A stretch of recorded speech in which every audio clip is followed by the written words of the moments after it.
recommendations, and he'd come back to me and say, hey, unfortunately, those people won't work with me. This bank won't work with me. And after a while of this repetitive conversation with him, I realized there was a lack of solutions in this industry.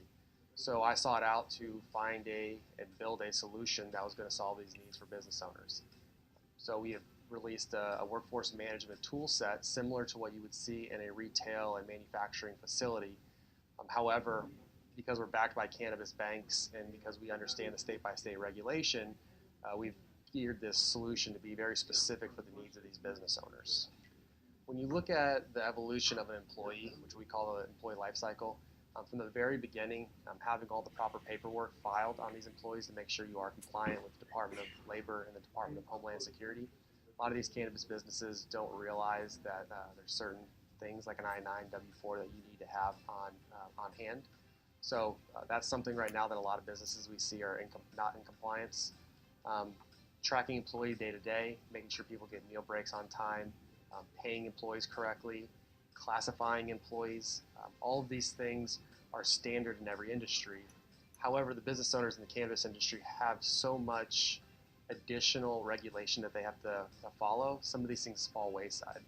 So, we're helping them understand everything that you need to do from beginning to end as far as managing your employees by the law. And law is different state by state, but there's also federal law that mandates everyone as well. So we really understand these, and we help these business owners understand that as well. So the cannabis industry right now is the fastest growing industry in the world, and it's doubling in size year over year. And Colorado has really filled the market in Colorado. So we've got 2,800 licensed locations in the state, which equates to around 1,500 businesses. And we're seeing similar numbers start to happen in states of similar size, Oregon and Washington. Obviously, with California on the ballot this year, that could double or triple the size of this industry as a whole. So we're really at a tipping point, I think, in this industry where we're starting to see some very big numbers.